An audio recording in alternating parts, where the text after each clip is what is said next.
What a lovely day!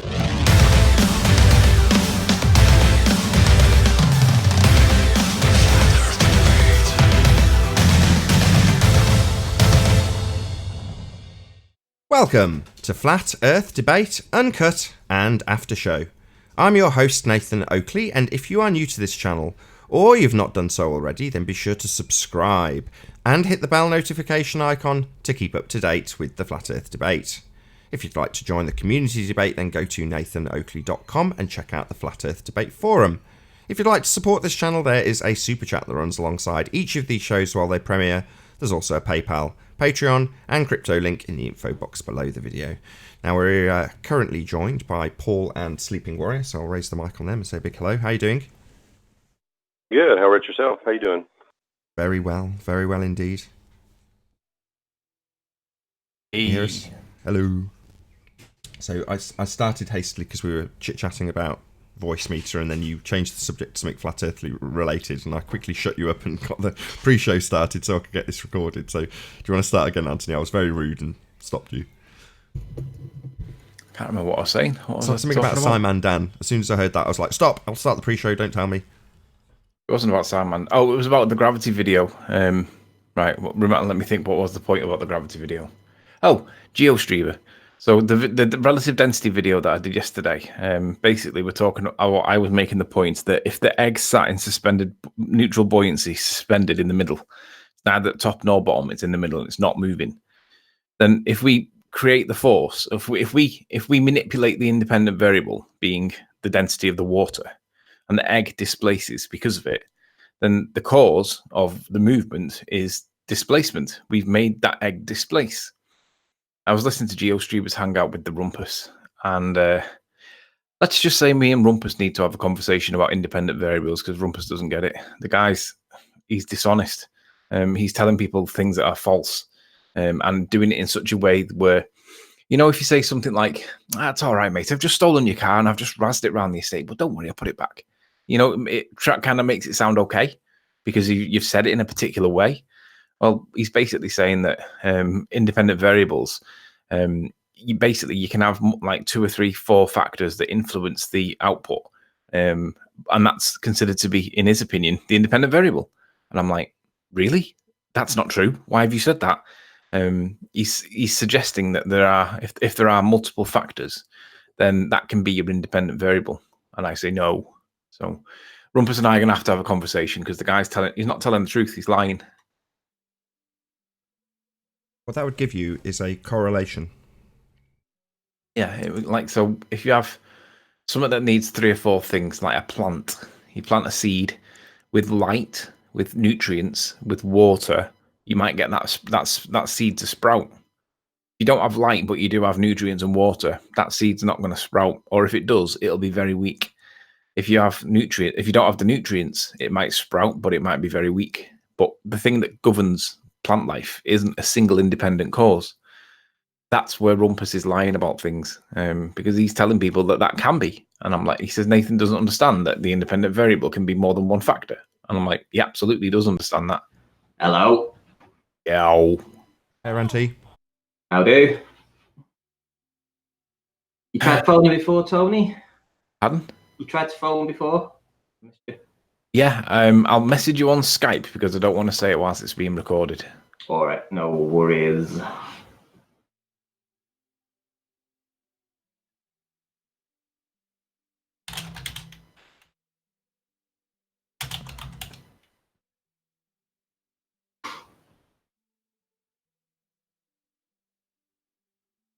You're live in about 2 minutes.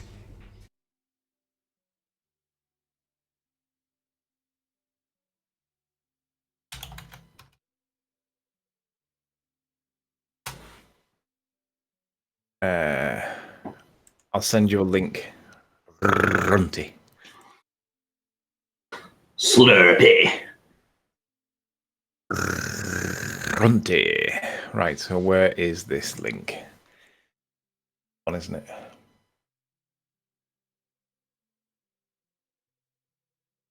Hey Nathan, while they're figuring that out, Mac wanted to be added to the Master B yesterday. I don't know if you can add him or know how to add him, or if you know his Skype or anything. Just needs to email me, Nathan Oakley 1980 at AOL.com, and then I'll give him my Skype name so he can add me, and then I'll add him to what did you say, Master B? Okay, I dropped the link for him to get in the hangout from yesterday, so hopefully he'll be joining here shortly. Hangout from yesterday? There's a new one every day. This is a new hangout link. Oh, I know. There's like I still get messages and stuff from old hangouts, where people drop something in the side chat, so the chat's still going even after the old hangout's gone. So.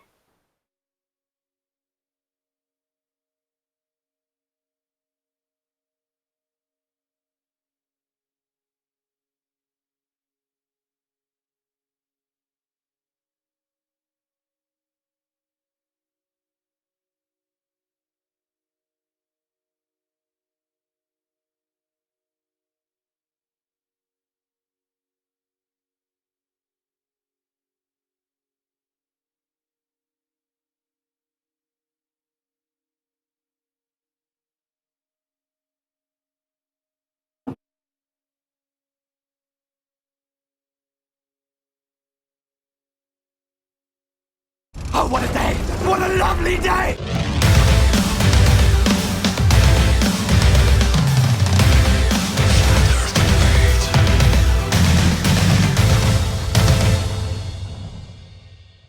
Welcome to Flat Earth Debate Live. I'm your host Nathan Oakley, and if you're new to this channel, or you've not done so already, then be sure to subscribe and hit the bell notification icon to keep up to date with the Flat Earth Debate. If you'd like to support this channel, there is a super chat that runs alongside each of these shows while they are live. There's also a PayPal, Patreon and crypto link in the info box below the video. If you'd like to join the community debate, then go to nathanoakley.com and check out the Flat Earth Debate Forum. Most importantly, if you'd like to join the discussion, simply mute the page you are currently watching, then click the link in the info box below this video to join the panel and express your views on the shape of the Earth. If you do join, please don't swear. If you do, you'll be ejected, and if you are, please don't try to rejoin the stream using sock accounts. You'll be warmly welcome back on the next stream. Please also share the show. Sharing the show obviously increases the live audience, but this in turn increases the chances of a more diverse panel, so please share the show. And one last time, if you're new to the channel, or you've not done so already, then be sure to subscribe and hit the bell notification icon to keep up to date with the Flat Earth Debate. Now, we are joined by Rebel Rob TV, Sleeping Warrior, Ranty Flat Earth, Paul, and Chocolate Satan. Very good to have you all. Hello. Hello. Thanks. Good morning. Hey, Chocolate. Morning. Morning all. Nathan. Hey, Chocolate, what's up, man? Hello, everybody. Let's do a bit of housekeeping. Any evidence of Earth curvature?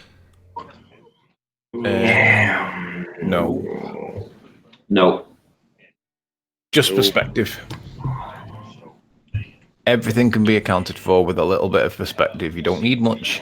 I don't think ballers accept it. I was listening to Lewis last night on Jose's channel, and Lewis thinks that any obstruction is curvature. And I'm like, really? That's like, why are you doing that, Lewis? It's like, there are other things that can explain the reason why you perceive that that's curve.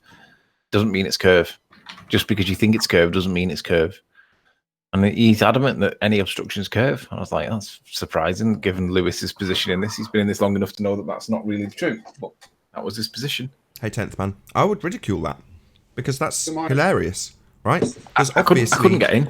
I did try getting in, but too many people are on the panel. And, like when there's too many people talking and there's not like a coherent back and forth, it ends up being a bit of a free-for-all and everybody wants to get on. It was just difficult. Well, for me, the assertion that everything is Earth curve comes from their basis for calculation. The only assertion in that calculator is that there's Earth curve obstruction. It's the only output. What's causing this blockage? Well, Earth curve. That's all you're calculating. So in his deluded mind, he thinks that the only cause of obstruction is Earth curve because that's what the calculator tells him. Well, ludicrous. Yeah. There's a great big long list of things that can cause obstruction, starting with things obstructing other things. Not necessarily Earth curve. But the only thing that can obstruct it is Earth curve in their calculation. So they blame everything on Earth curve. Well, that's bloody laughable. That is what he was doing yesterday, though. I was shocked when I heard it. I haven't seen Lewis for ages, but he was back on and he was preaching that any obstructions curve, and I'm like, really? Thought that had gone out at least a month ago, but nope. Alive and well in Camp Lewis. Camp all of them, because they're all of the same opinion. It doesn't matter what you're seeing in the photograph, an optical representation based on angular sizes. That will be misrepresented in Muppet vision, and the assertion of anything that's disappeared bottom up in the distance is going to be Earth curve. Doesn't matter what's actually caused it, Earth curve's caused it. So yeah, that makes perfect sense to me, but it is a laughable position. Any actual evidence other than these Muppets using the presupposition? ACG Meast? Can you hear us? Yeah, I can hear you guys. How you guys doing? Very well. Good to have you again. Yeah, thanks. Appreciate it. Sorry about that yesterday. I think I joined in and there was a lot of extra noise. Sorry about that. At least it's not thingy squeaky as hell chair. I can't remember who's got the squeaky chair. Mind warp. It's just, yeah, mind. He's got the squeakiest chair in the world. I said to him the other day, I said, there's the link. I said, but for the love of God, will you do me a favour? He said, what's that? I said, go and get some WD-40 on that spring. I said, and then come back into the show. And he was like, it's not that bad. I was like, listen, there's the timestamp for when you interrupted Nathan just with your squeak, and look at Nathan's reaction relative to how loud it is. And then his message back after about 15 seconds was lol. I'm saying nothing. Breaks my heart. Really does. Anyway, any evidence of axial rotation of the Earth-based variety as Ranty's on the panel? None. Nah. Stars don't do it. It doesn't prove that there's an axis of rotation. It just proves that there appears to be two rotation points of things that may or may not be physical objects in the night sky. There could be holographic projections of some kind or manifestations or whatever, but nonetheless, we can't establish what these things are. But we know that they're definitely not trillions and trillions of miles away because we don't have bionic eyes, and light doesn't travel that far. It's subject to inverse square law. So whatever the stars may or may not be, it's not proof of curve Earth axial rotation, because there's no axis, and we don't even know that the stars are physical, tangible objects. I mean, I'm going to stress this because I think it was Chris, the other Chris, not Red's Rhetoric, yesterday was asking about this particular thing. It might not have been, so if it isn't you, I'm sorry. But in any event, somebody was asking about how do they get around the assertion that there's two celestial rotation points. And that's just a demonstration. If a flirter is asking that, it's because they've been so well indoctrinated by the system of indoctrination, which is to say that they're still in the mindset to presuppose antipodal star rotation. I'm going to give this a bit more depth, which is to say that if I point in the direction of Australia, let's just say it's south, just for ease of explanation. So I'm standing here in England and I say I'm going to go over there, south. The direction I point is towards the horizon. It's definitely not down. It's towards the horizon. So then I travel to Australia in that direction. And during the entire... Shout out to Frida Peoples. Thank you very much for the super chat. Really appreciate it. So you're travelling out towards the horizon, and at no point do you ever traverse any curvature. That's what we're demonstrating from the ground. There is no curvature to traverse. So all you're left with is the presupposition that as you travel across the flat plane, that you're actually going around a ball. But that's a presupposition. You don't experience it. You're never going to see antipodal stars. They are always going to be above your head.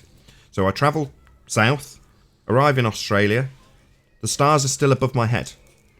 Now, unless I assume that where I came from is now under my own arse, there's no difference in terms of where I observe those stars. They're above me. They're above me in England. They're above me in Australia. The only way to say they're not is with the presupposition that you're on a ball. So it usually gets turned into a formal logical fallacy called affirming the consequent, which is as follows. If P, then Q. Q, therefore P. So if we have antipodal star rotation in the southern hemisphere, then the Earth is a ball, formulated fully. If we travel from A to B, we will observe antipodal star rotation. We observe antipodal star rotation, therefore the Earth is a sphere. So they have obviously got to insert the presupposition with a particular word, and the word they typically use is hemisphere. So why do we observe star rotation in the north and south hemisphere?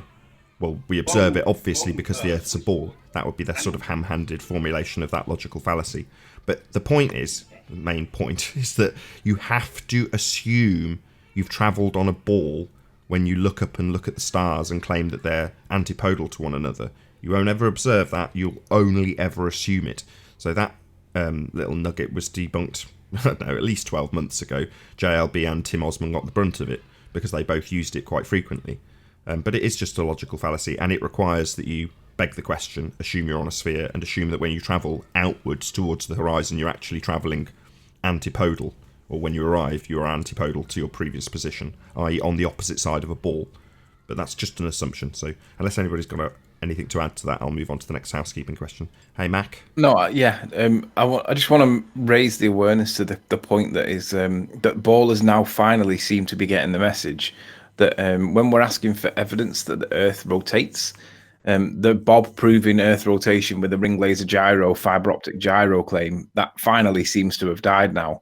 Because when, again, in Jose's last night, I was listening whilst working, and I could hear when people were challenging about how do you prove the Earth rotating. It's either the Earth and the stars that are rotating together, or the stars are turning, or we're turning. But how do you establish which? At no point did anybody bring out the Bob proved it with a ring laser gyro. Unfortunately, Craig Fight the Flat Earth is still pushing that one, but at least everybody else seems to have got the message that A, it wasn't Bob, B, it wasn't a ring laser gyro, it was a fiber optic gyro, and C, the fiber optic gyro measures the light interference. It's not measuring momentum. Now, at the end of the day, if we are turning, that gyro physically has to move, but because it measures light, what it's seeing is basically measuring something like a tape measure measures something, or like a voltmeter measures voltage, but it doesn't prove what's causing it. So it's nice to see that the ballers have finally relinquished this patronizing, condescending claim that they recklessly and ignorantly make against Bob, who didn't actually do anything. Because it's nice to see that the point is still remaining valid. Why can we not prove that the Earth is moving? Why is all the evidence indicating that it's the lights above us and not the physical movement of the soil that our feet are on? Why is it indicating all the evidence is pointing to the sky turning, not the Earth? And there is no answer for it, but ballers don't accept that there's no answer for it. They well, I don't know, they argue stuff that accelerating frames of reference and this, da. Bottom line is this: we want to see proof that the Earth is moving. And if you can't prove it, then it's an assertion without any supporting evidence. And Hitchens' razor applies. If Hitchens' razor applies and you guys can't prove Earth turn, then that's kind of a fundamental spoke of your wheel that's missing. And you guys do need to have some evidence to prove it if you're going to claim that it's turning. And we all think that it's not turning, and the evidence supports it that it's not turning. So the onus is on science to demonstrate that the Earth is turning. Let's not be afraid to ask them to prove it, not story it like Narnia and telling us about lands that are far away that don't actually exist, and Santa and elves that don't actually exist.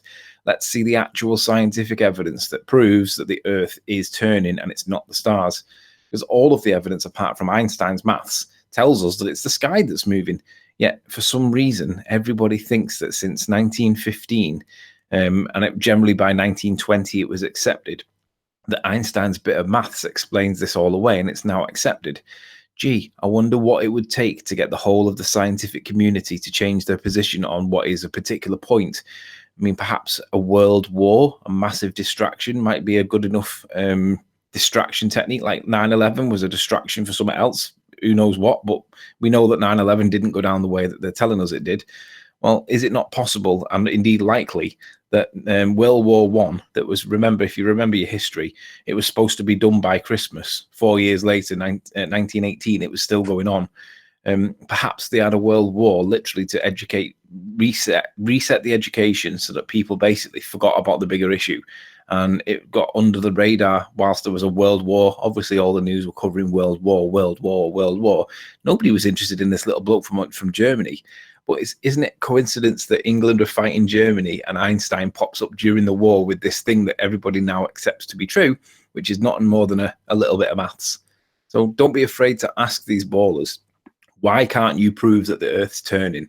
And when they start giving their nonsense, just remind them the word is proof, not stories, proof. And they can't do it. And then just remind them that if you can't do it, then we're not turning. It's that simple. Done. Is it? Can I jump in here? Is that okay? Yeah, I'm done. You can, right, but just want to say hello to Mac first. Hey, Mac, can you hear us? Yeah. Hey Nathan, yes I can, thank you. Yes. Very good to have you. Go ahead, CG. Yeah. So I actually came today to talk a little bit about the ring laser gyroscope. I'm a private pilot, so by no means an expert or a professional, but do know about ring laser gyroscopes. And I'd seen a couple of different conversations on here before about ring laser gyroscopes with people defending it who actually don't know how ring laser gyroscopes work. And so I thought maybe I'd come and talk a little bit about that perspective. Come pretty humbly, willing to talk, willing to have it pushed, not trying to talk over anyone or anything like that. So I wanted to talk a little bit about, if you guys don't mind, why the Sagnac effect on ring laser gyroscopes does prove that if it is sitting or bolted to the Earth, that the Earth is indeed rotating at 15 degrees per hour. Are you guys okay with that? Well, not really, because why doesn't it rotate underneath aeroplanes at 15 degrees an hour? If it's rotating under the fixed frame of a gyro, then it would rotate under a plane or a helicopter or anything else in the second reference frame. Yeah, you're right. There is a second reference frame there, and so when we're actually as pilots calculating in how to calibrate your ring laser gyroscope, you do have to take velocity in the direction that you're going, which can be calculated, right, into effect when it comes to those ring laser gyroscope calibration. So yes, that is calculated into when pilots are actually flying. So you're saying that it's calculated in that the continent you're traveling to is traveling towards you at 15 degrees an hour? No, that's simply not the case. You're wrong. So yes, you do calculate that in. So you're saying that the continent you travel to travels towards you at the rate of Earth turn, and when you go in the opposite direction, you're fighting Earth turn, potentially losing 500 miles an hour at the equator, fighting against 1,000 mile an hour spin at 500 mile an hour in planes. Is that what you're saying happens? People are fighting against Earth turn. Sorry, I hadn't quite finished my statement. Yeah, you said you weren't going to talk over people. Were you just lying? Yeah, I haven't finished. Sorry. So, that does not happen.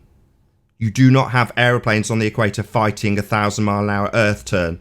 That is incorrect. So while you say you account for it, no, you don't account for the continents travelling towards you on a spinning Earth. That would be necessitated if there's two reference frames, as you assert with the gyro. You are wrong. Are you cool with me responding now? Well, you could say, yeah, you're right, I am wrong. Continents don't travel towards aeroplanes, and aeroplanes don't fight 1,000 mile an hour turn on the equator. You could just concede that you're wrong.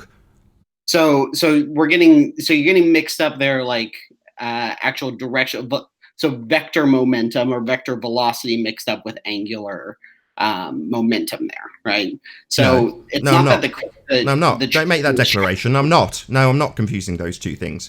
If the Earth rotates underneath the gyroscope at 15 degrees an hour, then it rotates underneath anything else in that reference frame at 15 degrees an hour. But it does not.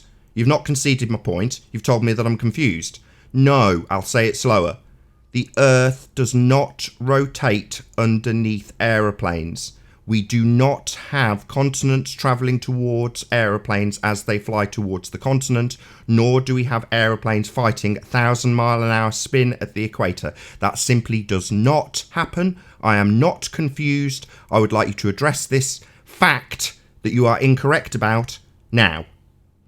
Yeah, so there's not a difference between, there is a difference between a continent moving towards you and the reference point of the Sagnac effect that's happening inside of the laser that is indeed measuring the fact that the frame of reference that the light is hitting the readout laser sensor on is indeed changing at 15 degrees an hour, that you have to triangulate with the other two ring lasers that are inside, that are bolted to the frame of the airplane, that are indeed measuring the fact that in that frame of reference, it is accounting for the fact that the angular momentum of the Earth, it's not that the continent is moving towards the airplane at 1,000 miles an hour, because that would imply that it's moving through the air, which the airplane is moving at, which is a completely different thing, right? We're talking about two different frames of reference that exist, one producing vector velocity, the other one not producing vector velocity, but in fact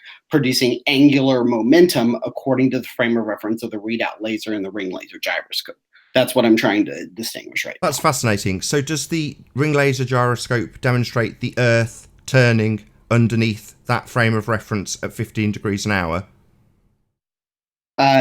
So what it does is that when the source of the laser output is deflected off of each of those mirrors and goes into the readout sensor, the 15 degrees of angular rotation that's happening on the Earth, right, is indeed registered on that readout sensor, right? So that's a yes. That doesn't affect yes. the vector velocity. Right? So yes. Really? Arwen, why? So yes, it is registering the Earth turning underneath at 15 degrees an hour then. But that doesn't translate to vector velocity. Sorry, don't tell me what it does or doesn't do. Just affirm what I have said. Correct. According to your statement, that is a demonstration of the Earth turning underneath at 15 degrees an hour. No, what it's a demonstration of is the fact that there is in fact angular momentum with the Earth that can be registered with this readout sensor, right? Because it's going around the triangle that is in a ring laser gyroscope, right? So it's demonstrating the angular turn of the Earth, according to you, at 15 degrees an hour then. A simple yes would suffice. But that doesn't translate to what you're saying. Is don't tell me what it does or doesn't do. No. You still haven't affirmed that that's what you're asserting. I was getting to that in the second part of my sentence. No. I just need a simple yes. No, you're telling me what it does. You're moving on. And I'm not going to move on until I get a... Stop talking. I'm not going to move on until I get a simple yes. That's what you're asserting. I want you to say, yes, it's demonstrating angular turn of the Earth to the tune of 15 degrees an hour. That's what you're saying. It does do that, yes. So it's demonstrating the Earth turning underneath at 15 degrees an hour, and if it turns underneath at 15 degrees an hour, then it also turns underneath the plane at 15 degrees an hour. But it doesn't. No, because then that would mean that you're saying that the vector velocity of the airplane is stationary relative to the continent, which is not true. Sorry, if the Earth turns underneath at 15 degrees an hour, then the Earth turns underneath at 15 degrees an hour. Yes, in reference to... But it doesn't. But it doesn't. Yeah, you're not listening to my reply. It doesn't, though. If it turned underneath at 15 degrees an hour, the plane would have the continent turning underneath at 15 degrees an hour, and it doesn't. No, because then that would mean that the same vector velocity through the air, which we register as airspeed, right, is the same frame of reference as light traveling through the ring laser gyroscope, which is not true. So what you're saying is it's two references, even though it's demonstrating only one reference. So you're saying it travels at the same speed as the ground when it's in the air. That would be one reference frame, not two. No, I said at the beginning that there are two different reference frames. Well, if there's two reference frames, then the Earth rotates underneath at 15 degrees an hour, but it doesn't. So there's not two reference frames. If it's turning... Why are you still interrupting? This is a fact. If it's turning underneath the gyro, it's turning underneath the plane. If it's turning, it's turning. And you're saying it turns underneath the gyro, but we don't see the effect in the plane. Well, that's double-speak nonsense, because if it's turning, it's turning. That is true, but it... Right, but you've confirmed that's true, yes. If it's turning underneath the gyroscope, then it's turning underneath the planes. But it doesn't! Nathan, you're not accounting for the difference between vector velocity, which is airspeed, right, and angular momentum, which is the speed of the turn. You're not differentiating those two things. Sorry, would that be one reference frame then? Excuse me? Would that be one reference frame? So if the plane takes off and remains at the same speed as the reference frame underneath it, then it's the same reference frame? I'm not sure that I follow. Sorry, either it's two reference frames and the Earth turns underneath, or it's one reference frame and it doesn't. Are you confused? No, but your what your explanation is doing is it's taking away the fact that there are two different things that the ring laser gyro is triangulating, not measuring. Sorry, I don't just care what one it's direction, doing. right? We've established what it does. Apparently, according to you, it demonstrates the Earth turning underneath at 15 degrees per hour. That's what you claim it demonstrates. Fact. No. If it demonstrates the Earth turning underneath at 15 degrees an hour, then the Earth turns underneath at 15 degrees an hour. Not Yes. just under that, underneath aeroplanes. And it doesn't. So if so you're going you- to argue or talk over me while I demonstrate for the third time that that doesn't happen, that you're now trying to argue for a single reference frame, no change as you leave the spinning reference frame that apparently, according to the gyro, turns underneath at 15 degrees an hour, but it doesn't underneath the planes, does it? But it doesn't underneath the planes. Yes, The it does. Earth does not rotate underneath aeroplanes at 15 degrees an hour. That is what you are claiming the gyro demonstrates. But it doesn't happen under planes. So if I set the here's a really good example to demonstrate what exactly I'm trying to mean, so I can be really clear. If I set the ring laser gyro on the ground, right? Don't have it move or anything else like that. Stop. Stop. We have already talked about this. We've established who cares what it does. You're claiming what it does demonstrate is a 15 degree per hour turn of Earth underneath that reference frame. That's what it does. Who cares about anything else beyond that assertion? That's the only thing that matters. I don't care how it works. I don't care what it does. I don't care how it comes to that conclusion. All I care about is the assertion being made based on what you think that equipment demonstrates. You think it demonstrates the Earth turning underneath at 15 degrees an hour. I don't need to hear anything else about what the gyro does or how it does it. It's not relevant. The only relevance is that the Earth doesn't rotate underneath anything except this, which you claim proves the Earth rotates underneath, which it doesn't. So the reason that I can tell you that I know that it is because the Earth is rotating under it is exactly. It's not! Are you deaf?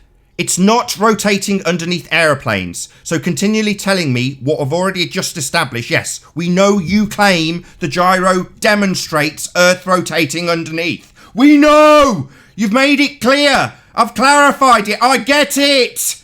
You don't have to repeat 5 more times why you think the gyro shows the Earth turning underneath. Because I'm demolishing it by the fact that it doesn't bloody underneath the planes. Simple. Hey, Nathan, I haven't been able to finish 2 sentences in this. We just keep circle jerking us. We've established what you think the gyro does. You don't need to tell me 5 more times what you think the gyro does or how it comes to the conclusion that the Earth rotates underneath. We've done that. We've been there. We've established it. I'm not deaf. I'm not stupid. I know the conclusion. You think the gyro proves the Earth turns underneath. End of that particular part of this discussion. We're in agreement. You think it makes... Can you let me explain why I know that works? It doesn't! You're not addressing the demolition of your argument. You keep asserting that the gyro proves the Earth turns underneath. I say fine. Your assertion is the Earth is turning underneath the gyro. I get your assertion. I've listened to it. I've repeated it. I've clarified it. You've confirmed it. Took painstaking steps to make you say, yes, that is what the gyro's demonstrating. 15-degree turn underneath it. Yeah, we know! So why do you want to keep babbling on about it? Because you don't want to address... Because you do not want to address the demolition of it. The demolition being that that's not demonstrated in anything else. Things that would necessitate a 15-degree underneath would be a plane. Give me 5 sentences, and then I'll shut up. Is it about how the gyro proves the Earth turns underneath? Or is it going to address the fact that the planes don't demonstrate that? Hey, Nathan, can you give me 5 sentences, and then I'll just completely shut up? I've listened to your assertions. I'm now asking you a question. Will this be another assertion of how the gyro is claimed to prove the Earth turns underneath? Or will it be an address to the fact that the planes don't demonstrate that? I want to show the fact that when a laser comes out of the output source and hits the mirrors to the readout sensor in the ring laser gyroscope, when there is angular momentum, okay, or a change in that angular, or like in the actual angular momentum, it will read the fact that the light hits the readout sensor at a different place. That can only happen if there's angular momentum. Let me ask you a question. No, don't. I heard you the first time. You said that twice. I heard the first time. Now, it is irrelevant. The assertion based on whatever the hell it's doing, which is totally irrelevant, is that the Earth turns underneath. You're interrupting me. I didn't interrupt you that time. You're pleading to repeat. Why are you laughing and cutting my mic? It's funny, Nathan. It's fine. Shut up! It's not funny. You're wrong. You're still wrong, and I'm going to point out again that you're wrong, and how you're wrong, and you're going to ignore it in detail. Stop talking! That's fine. I'm comfortable with being wrong if you think that's wrong, Nathan. You are You're not wrong. just wrong, Now you're also shut up and annoying. listen to why. Shut up. You are wrong because however the gyro comes to the conclusion with your word salad about what it's doing, It's not a word salad, Nathan. Are you incapable of shutting up? You like Brenda? You got some sort of mental malfunction where you can't help interrupting the demolition of this assertion. I will demolish it, demolish it, whether you like it or not. Okay. Good. Now shut up! All right. However the gyroscope is claimed to come to the conclusion that the Earth rotates underneath is negated by the fact that it doesn't rotate underneath an aeroplane.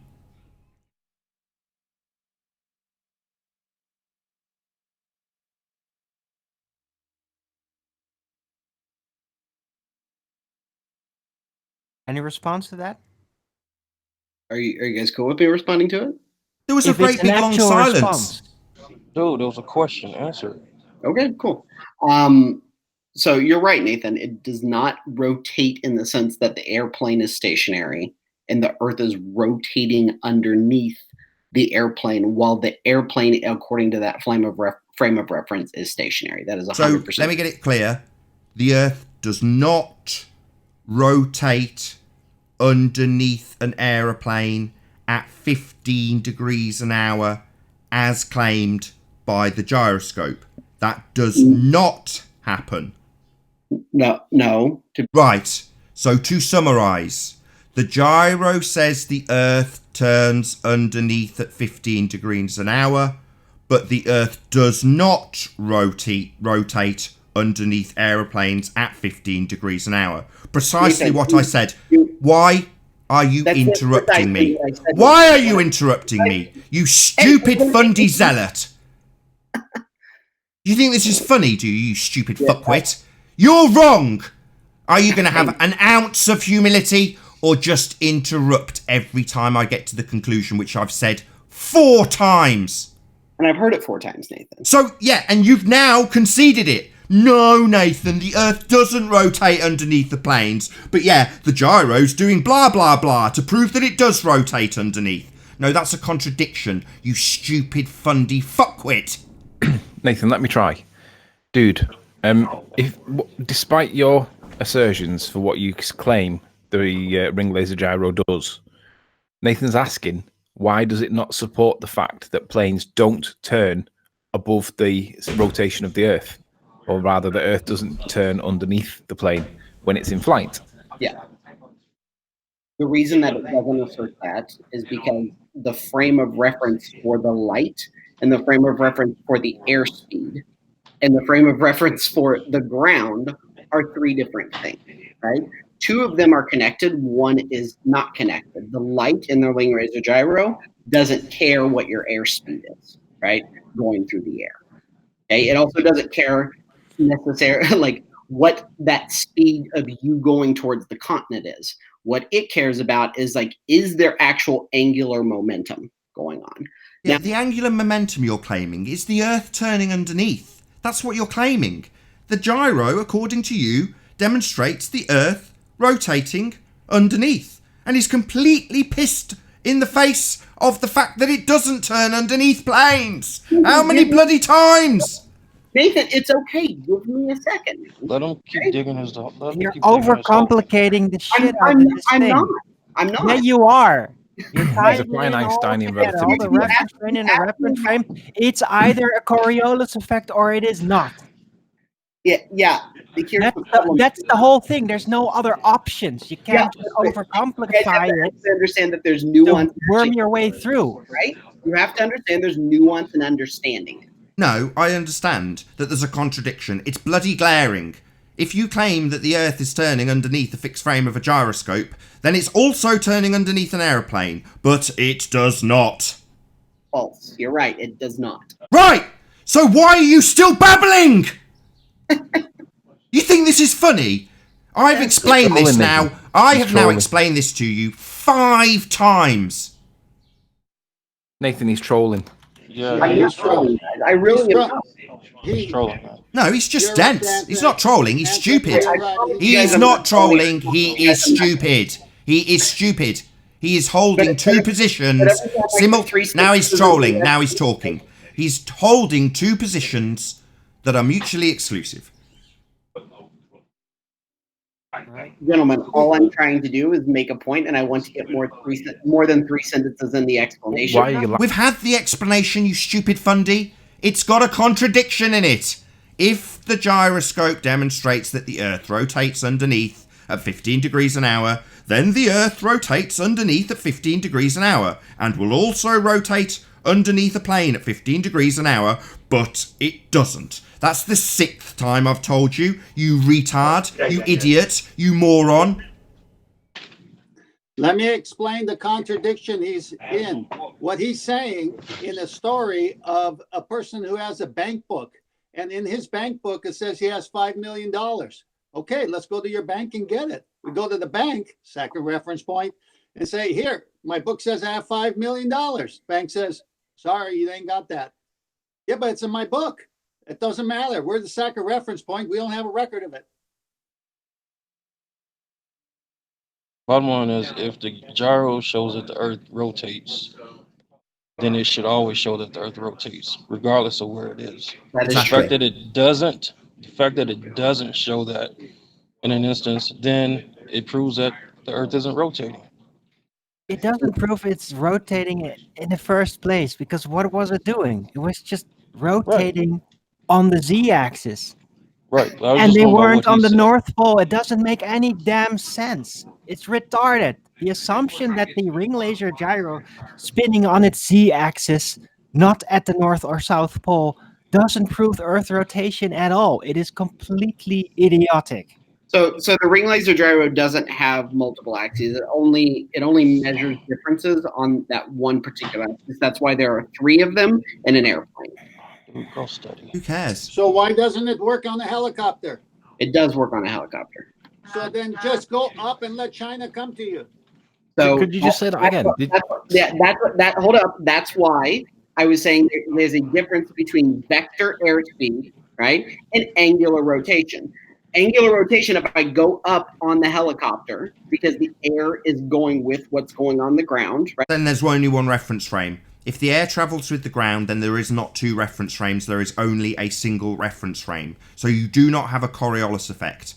The gyroscope is demonstrating a Coriolis effect. 2 reference frames. Now this stupid, retard, idiot, fundy zealot has asserted that the air travels with the Earth. Then there is only 1 reference frame. That is the essence of the contradiction, you stupid idiot. Hey, so Nathan, if you can present my screen for a second. Let me show you how, with example. No, dude, why don't Don't you need watch to. my screen for a second? Did you not just listen to me? That's what the argument is about. Maybe Owen interrupted. Did you not just listen to what I just said? I did. So address it. If the Earth and atmosphere travel as one, there is only 1 reference frame, not 2. False. So What do you mean false? No. If the Earth travels with the atmosphere, there is only 1 reference frame. So Nathan, if I go up in a helicopter and I hover above the ground, right, and I do not calibrate my ring laser gyroscope, right, with the fact that there's 15, I just leave the ring laser gyroscope there. If I do not move from the point that I'm hovering above the ground, okay, with that ring laser gyroscope attached to my helicopter in 1 hour, uncalibrated, it will move. It will say I have moved 15 degrees. And have you? Has the Earth rotated underneath 15 degrees? Yes. So you could literally hold on. So you could take off in a helicopter and free travel. Sorry. You could just take off in a helicopter and wait for wherever you're traveling to just come to you then. Oh, guys, you missed what I just said. You just said that you could take off in a helicopter, not have the gyroscope calibrated, and the gyro will tell you that the Earth has rotated underneath at 15 degrees. What I said is if you hover above the exact same spot. I heard. You don't have to fucking repeat it. We're not deaf here. You stupid spastics think that we are all deaf and that we don't hear the first time. And when we demolish it, you think that requires a repetition of it. No, what you're saying is you could hover and China would come along. Exactly. Oh, guys. All right. Why are you laughing at us? You stupid, fundy fuckwits. Why are you laughing at us? Your laughter should be for your own stupidity. You have literally just stated that the Earth rotates underneath the helicopter if the gyro's not calibrated. You could just take off and wait for a continent to come along. Even though earlier in this conversation you've made it very clear that that doesn't happen. Because it doesn't. Now you're saying it does. I didn't say that it does. You just said you take off, you don't calibrate your gyro, and the gyro tells you that the Earth rotates underneath at 15 degrees. Uh-huh. Well, it doesn't! I mean, are you literally this stupid? Yesterday it was Brenda and now it's this fucking retard. I'm sorry for all the people who've got kids watching, but this drives me absolutely insane. This wanker will fuck us around for the next hour if he gets the opportunity. Like a crossover between Brenda and George Netanyahu. All right, guys. I can't believe how simple you I'm are. sorry that you guys think that I'm trying to troll you. I really am not. I've already made that clear. I don't think you're trolling. I think you're stupid.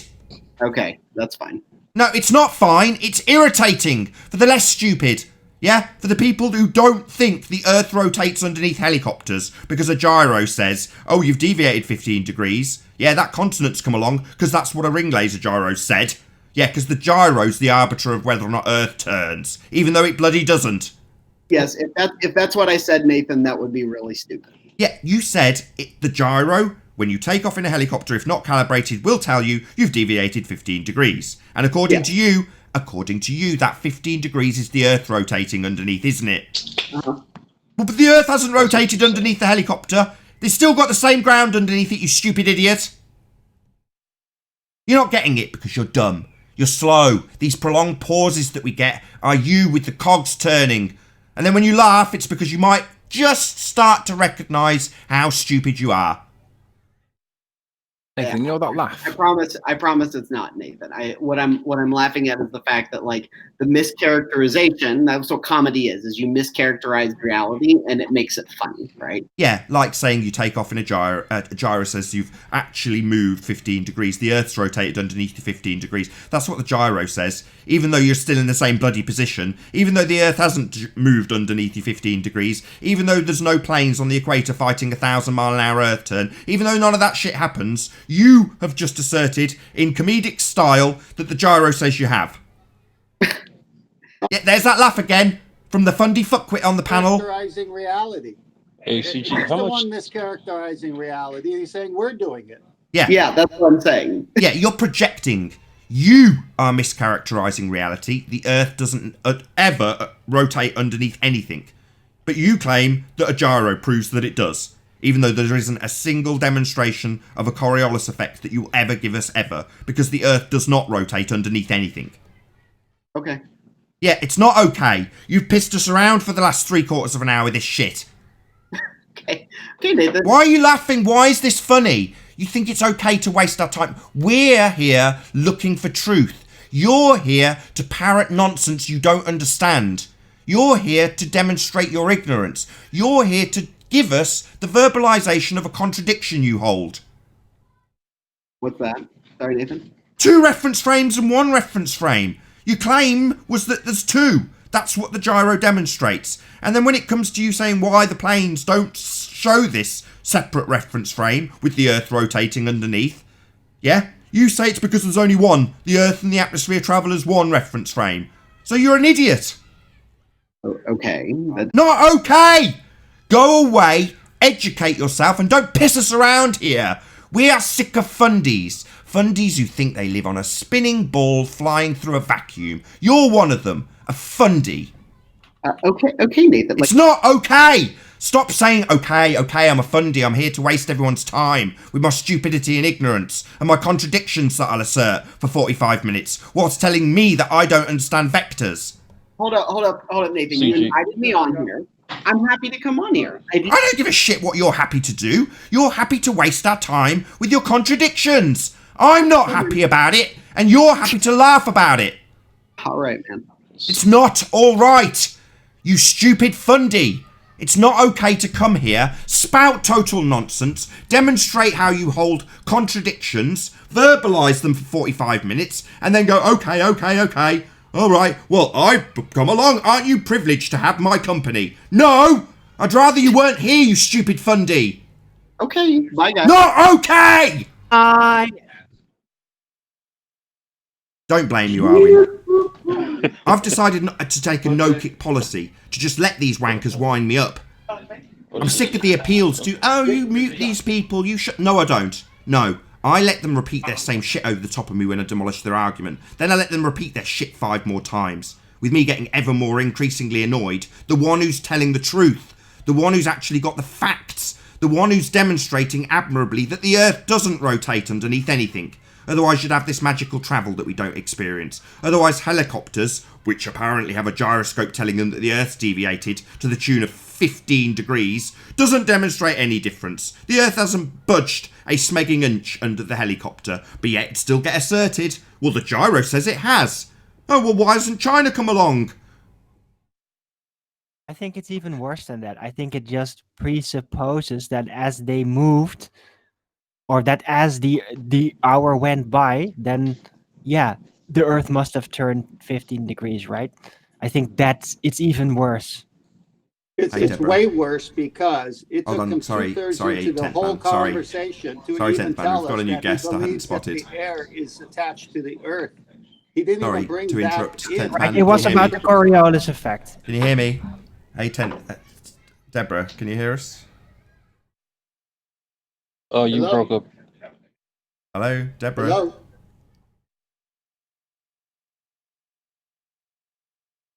Can you hear us, Deborah? We're on mute She at the hasn't moment. sniped us. I saw her join. Hello. No, I'm here. Can you hear me? Hello, good to have you. Good to have you. I just realized I'm in the wrong account. I thought I joined my account. This is my mom's account. But hi. Don't worry. I was like, who is Deborah? Don't worry. Like, just keep with that account. What is your name for future reference? You can call me Jessica. Justin. Jessica. Oh, Jessica. Okay. Good to have you, Jessica. Are you over 18, Jessica? Doesn't yes, matter. I'm 22. Right, okay. It's not really that relevant. Do you know what shape the Earth is, Jessica? It's flat. How do you know? It's obvious. It's irrefutable that it's flat. Pretty much. Like any Seemed other. that way. I've not satisfied myself that it's flat. I think it might be something else. But I realise at least that it's not a sphere of the size they're telling us. You're the worst, Riley.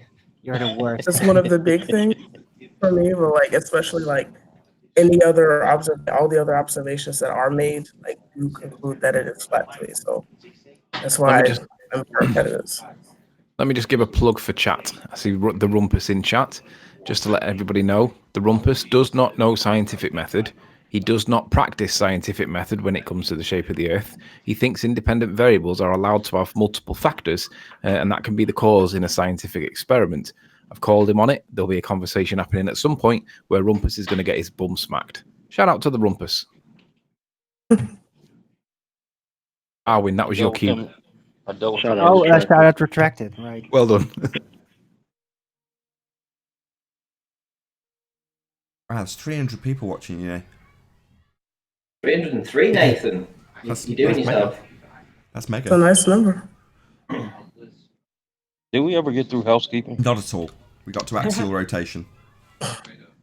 I'll save it. I'll save it for the next show. Ring laser gyros. So that started off with Anthony saying, "Oh, it's great. They've progressed. The ballers have got to the point where they understand that the ring laser gyro does not demonstrate, or fiber optic gyro doesn't demonstrate that the Earth rotates underneath." Next man on the panel, literally the next thing that comes out. Yeah, that I guy did must have have said, to, "That's my cue." Excuse me, do you mind if I leave and come back with my account? Do you mind if I do that, or is that a I don't know? You might lose your spot. I would just stay if I was you. You can. All right. You're here. Don't worry about it. All right. We'll remember it's Jessica.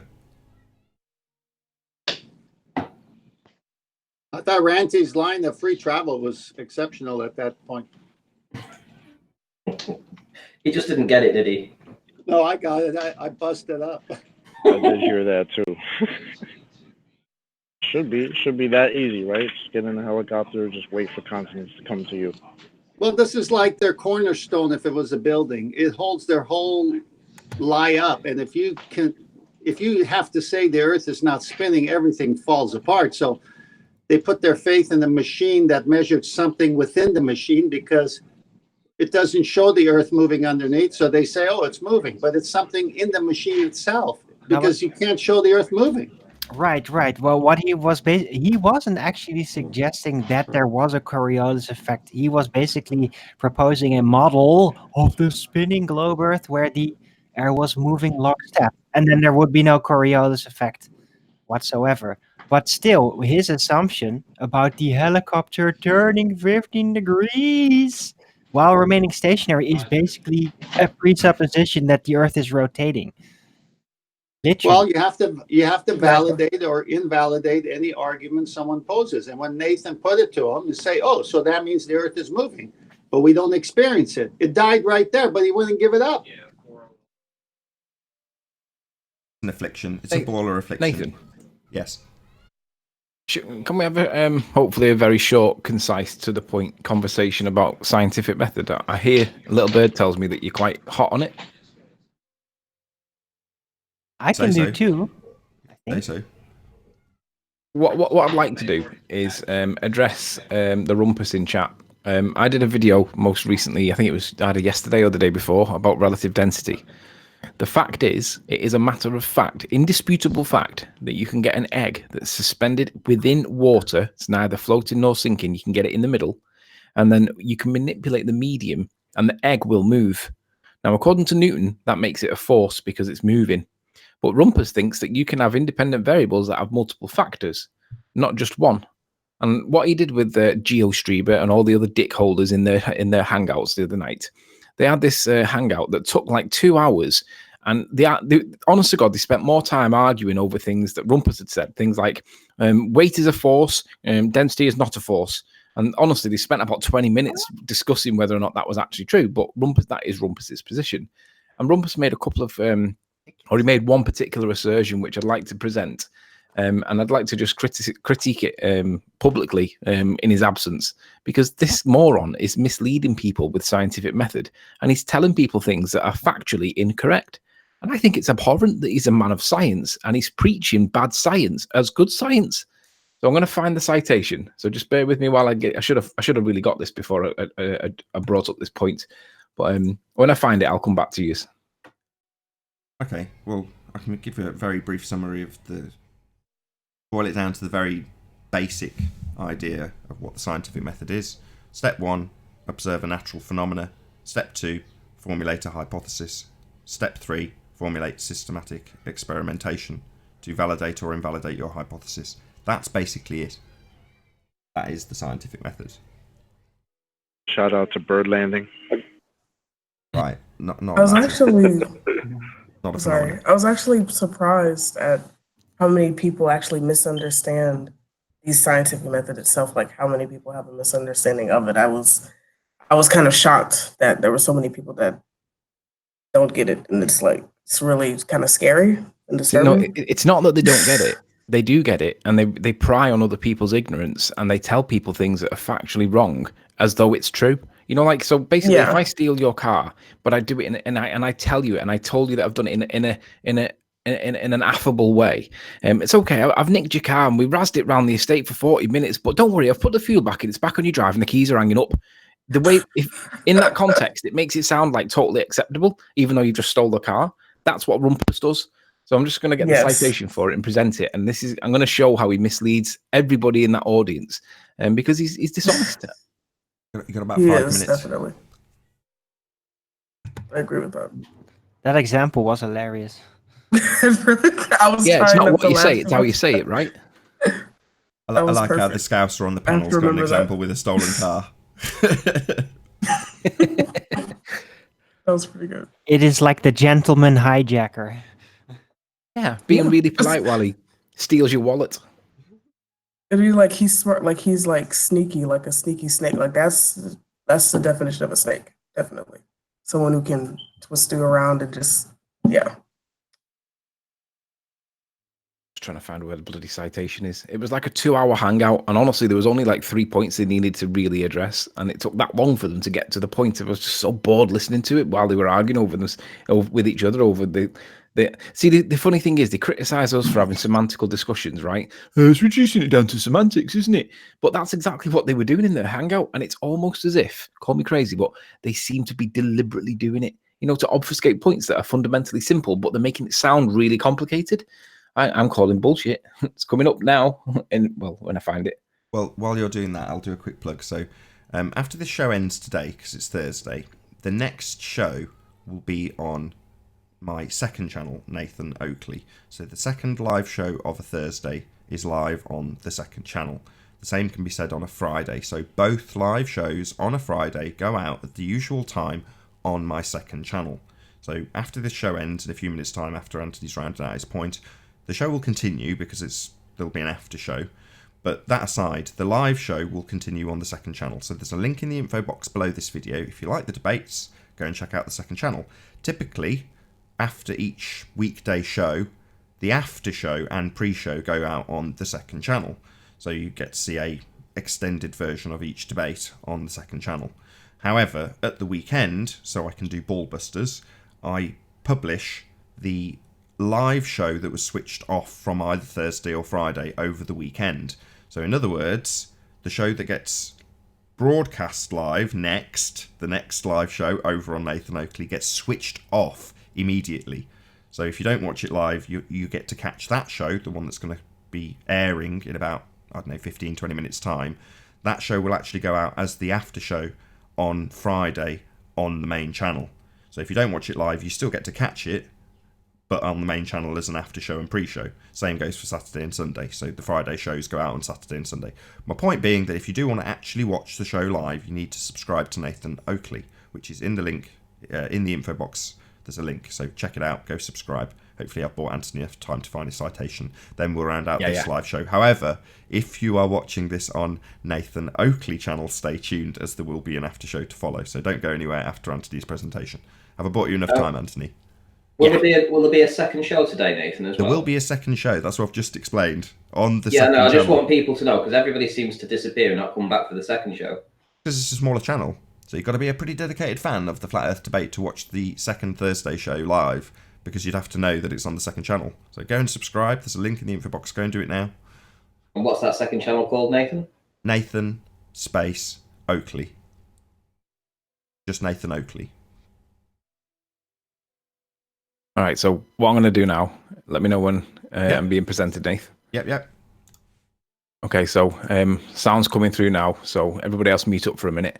The rumpus is talking about independent variables, and we all know what independent variables are. You've got to wiggle them to prove that they're the cause of the effect that you believe that you're witnessing. That's the point of science, to prove cause and effect, right? Listen to what he says. I'm going to tell you what he says roughly so that you know roughly what he says. But he says, Nathan doesn't understand that an effect is the result of more than one cause, but stutter, stammer. And basically, he's telling people that it's more than one cause. So let's listen to what he says. Oh, why am I not getting sound? Oh, it's muted, that's why. Here we go.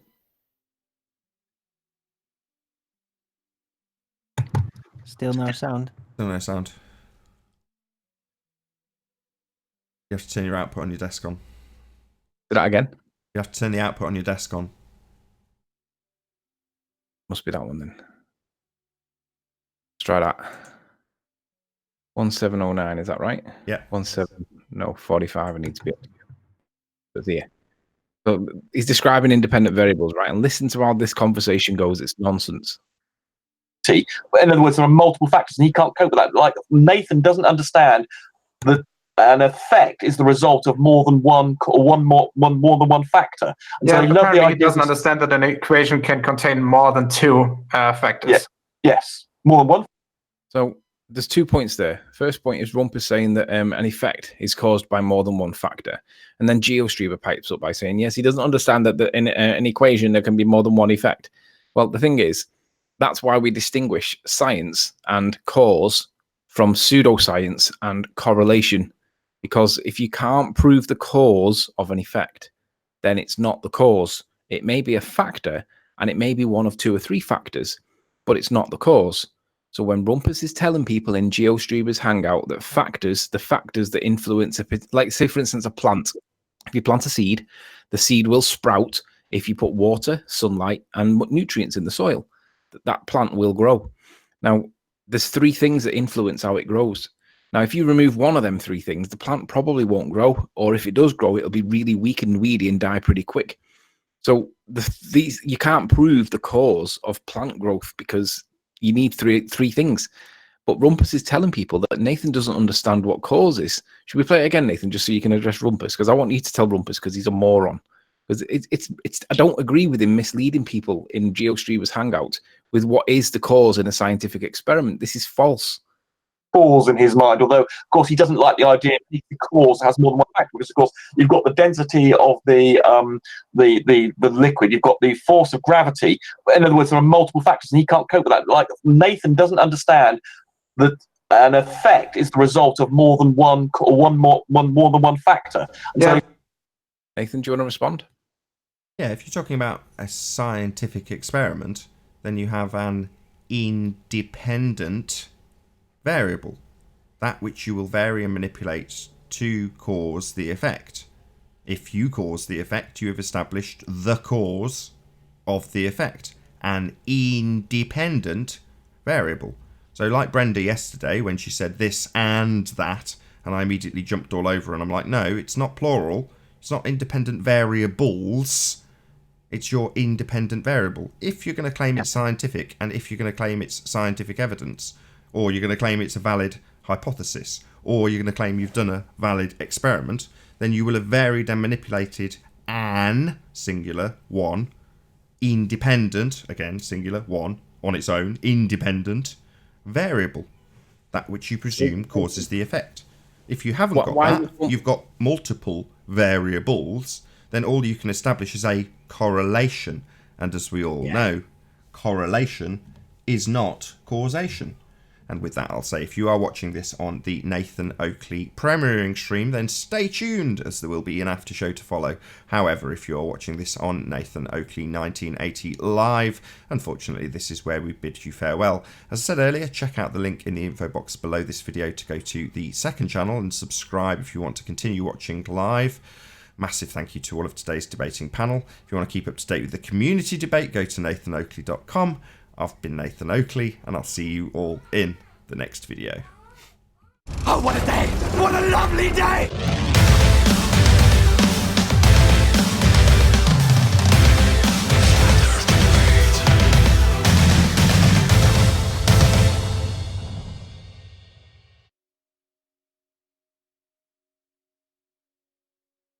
Nice to bully Rumpus while he's not here. I hope he joins. It'll be a really good show if he joins.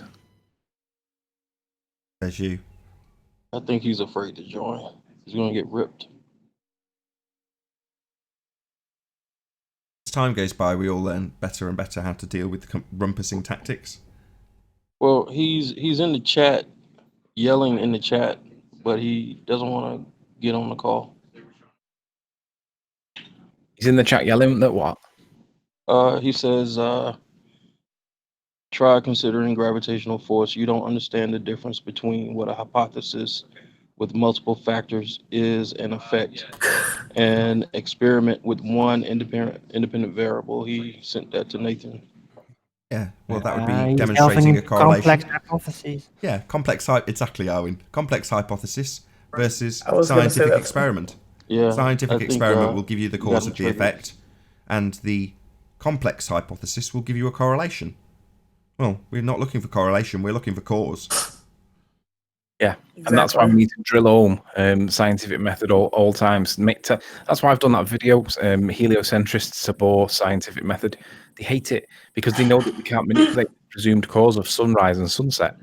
They have to admit that it falls outside of science, so they can't actually prove Earth turn anyway. But they tell everybody that they can, and all the whole body of science, Nathan, it's complete and utter horseshit.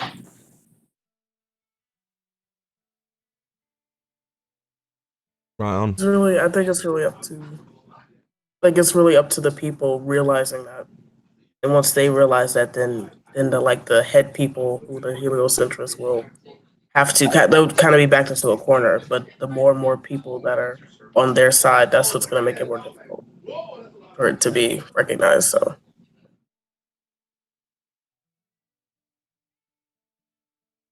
That's why I basically push the point, because a lot of people don't like throwing stones.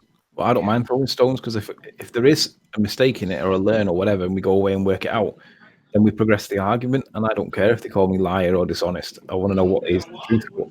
I realise that the rumpus is a lying sack of shit, and he needs to be accountable. Yeah. Yeah, that's dangerous, man. What he's doing. Science should be accountable, and it isn't.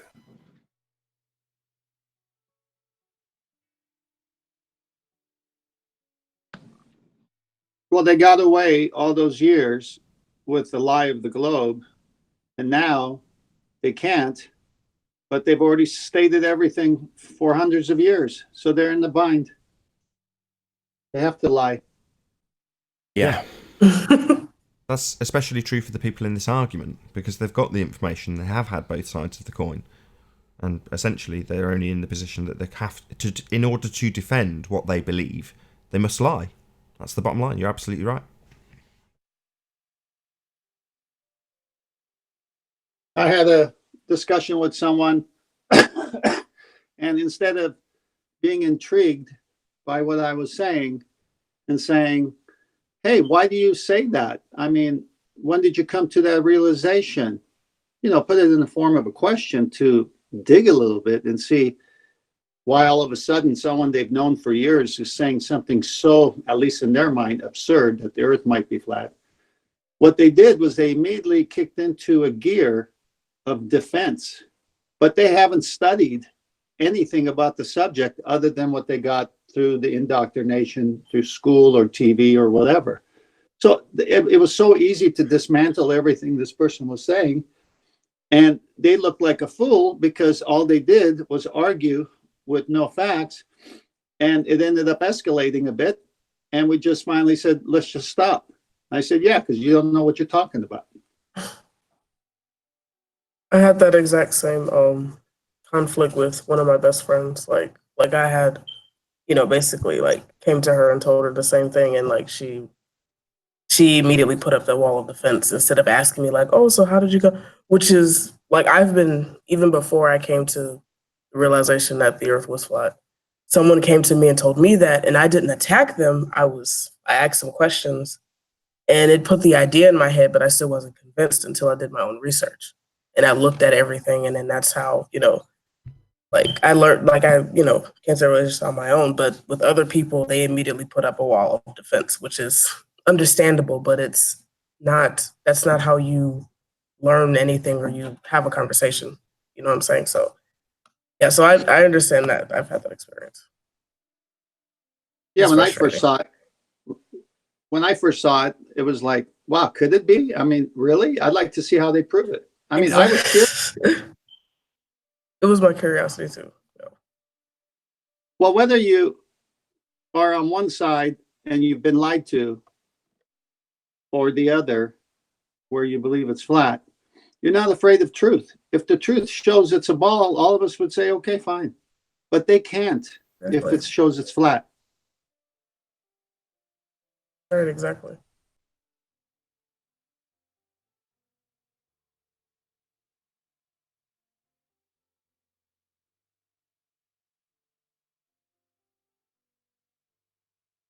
And with that, I'll say a huge, massive, enormous thank you to all of you who have joined us in the Nathan Oakley premiering stream, for tuning in, hopefully smashing the super chat, liking, commenting, sharing, subscribing, and all that good stuff. If you need to keep yourself occupied after this premiering stream is over, then go to nathanoakley.com and check out the Flat Earth Debate Forum. Massive thank you to all of today's debating panel for making this after show possible. I've been Nathan Oakley, and I'll see you all in the next video. Oh, what a day! What a lovely day!